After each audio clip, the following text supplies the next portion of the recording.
Assalamualaikum warahmatullahi wabarakatuh. Ahi dan ukti semuanya, bagaimana kabar kalian hari ini?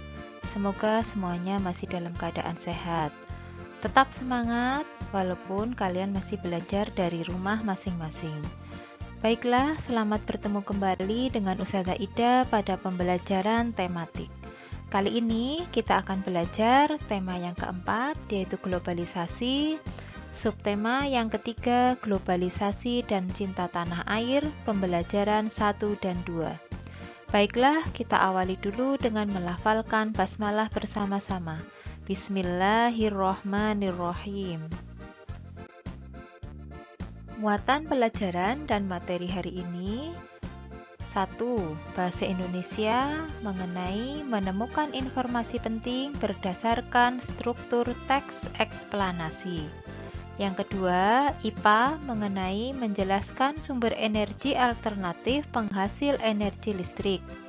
Yang ketiga, ada IPS, materi tentang kerjasama negara anggota ASEAN dalam bidang ilmu pengetahuan dan teknologi atau IPTEK. Yang keempat, PPKN, materi tentang sikap positif terhadap keberagaman kegiatan ekonomi. Dan yang kelima, SPDP, materi tentang syarat brosur yang baik. Kalian sudah siap untuk belajar? Baiklah, yang pertama kita akan belajar mengenai menemukan informasi penting berdasarkan struktur teks. Masih ingat apa yang dimaksud dengan teks eksplanasi? Teks eksplanasi yaitu teks yang berisi tentang penjelasan atau deret penjelas. Struktur teks eksplanasi meliputi 1. Pernyataan umum, kemudian yang kedua deret penjelas, dan yang ketiga simpulan.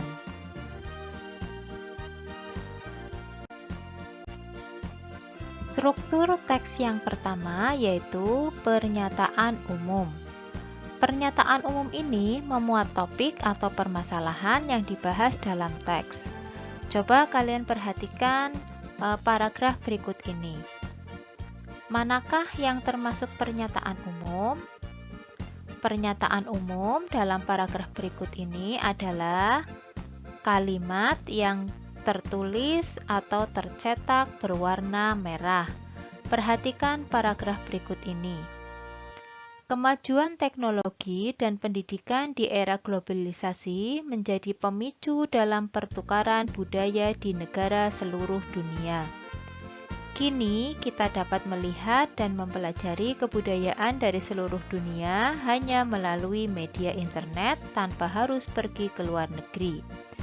Mudahnya akses bepergian ke luar negeri juga bisa menjadi pemicunya, seperti orang dari luar negeri yang datang ke Indonesia dan membawa serta kebudayaan dan kesenian dari negara asalnya.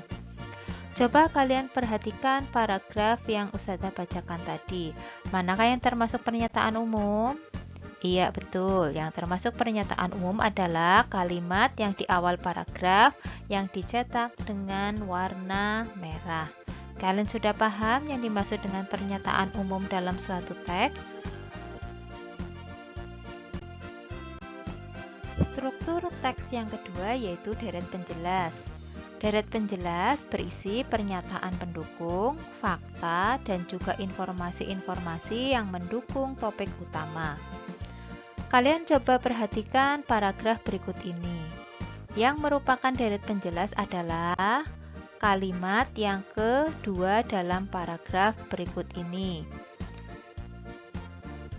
atau kalimat yang tercetak dengan tinta berwarna hitam tebal. Itu merupakan deret penjelas atau yang menjelaskan dari pernyataan umum. Sekarang kita pelajari struktur teks yang ketiga yaitu simpulan. Apa itu simpulan? Simpulan berisi hasil akhir dari uraian yang disampaikan pada bagian pernyataan umum dan juga deret penjelas. Setelah kalian membaca suatu paragraf, Dalam suatu paragraf terdapat pernyataan umum dan juga deret penjelas. Kemudian kalian bisa membuat simpulan. Coba perhatikan teks bacaan berikut ini. Apa simpulan dari paragraf tersebut? Simpulan dari teks di samping adalah pemicu dalam pertukaran budaya di negara seluruh dunia. Bagaimana kalian sudah paham mengenai struktur teks eksplanasi?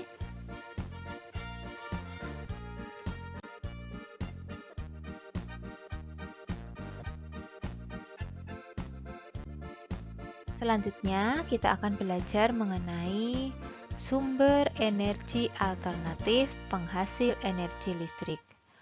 Pada pembelajaran sebelumnya, kalian sudah belajar mengenai bagaimana proses menyalurkan energi listrik dari pembangkit listrik sampai ke rumah-rumah atau perkantoran-perkantoran.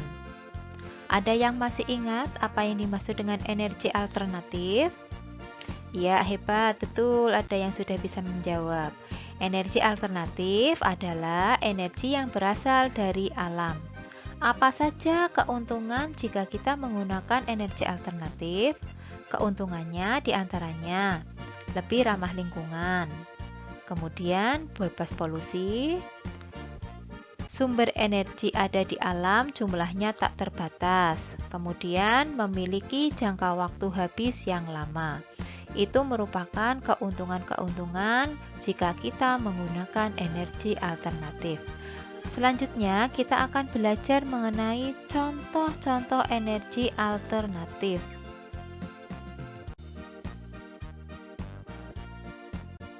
Salah satu contoh energi alternatif adalah PLTS atau pembangkit listrik tenaga surya. Surya sama saja dengan matahari. Jadi, PLTS menggunakan sumber energi dari sinar matahari. Peralatan yang digunakan berupa panel surya. Apa yang dimaksud dengan panel surya? Kalian bisa memperhatikan gambar berikut ini. Panel surya yaitu sebuah alat berbentuk lempengan logam yang mampu mengubah energi matahari menjadi energi listrik.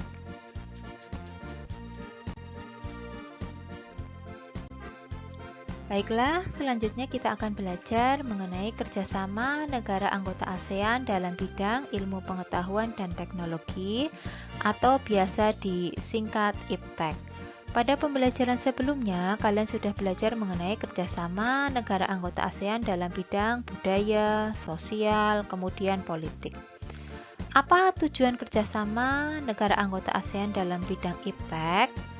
Tujuannya diantaranya yaitu untuk meningkatkan sumber daya manusia atau SDM yang memiliki kualitas dan daya saing dunia.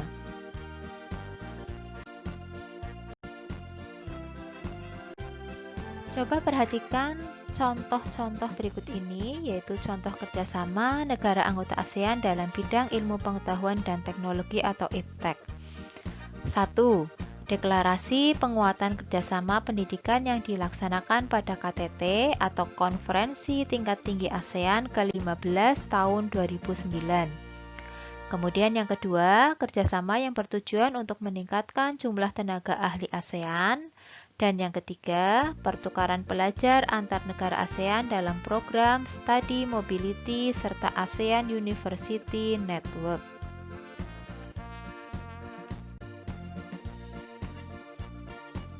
Selanjutnya, sikap positif apa saja terhadap keberagaman kegiatan ekonomi? Tentunya kalian sudah mengamati keberagaman atau perbedaan kegiatan ekonomi atau jenis-jenis pekerjaan di lingkungan sekitar kalian masing-masing. Ada yang bisa menyebutkan contohnya? Ada yang pekerjaannya menjadi pedagang, kemudian ada juga yang menjadi petani, kemudian mungkin ada yang menjadi nelayan. Bagaimana sikap kita terhadap keberagaman kegiatan ekonomi? Sikap positif dapat ditunjukkan dengan bangga menggunakan barang buatan dalam negeri. Ada yang bisa menyebutkan contoh barang buatan dalam negeri Indonesia?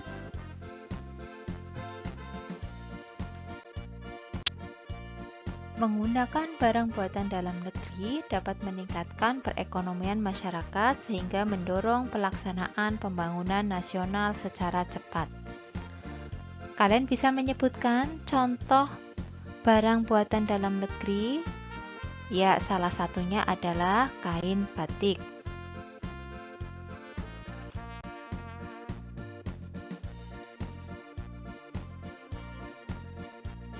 Baiklah, selanjutnya kita akan belajar mengenai reklame.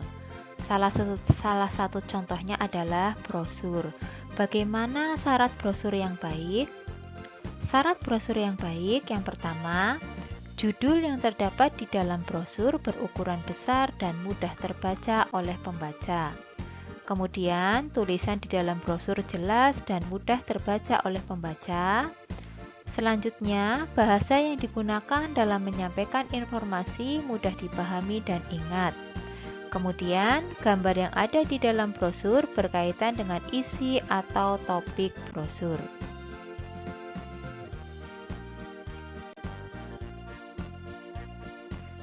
Alhamdulillah, pembelajaran hari ini telah selesai. Sampai bertemu kembali pada pembelajaran berikutnya.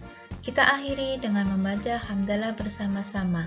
Alhamdulillahirabbil alamin. Wassalamualaikum warahmatullahi wabarakatuh.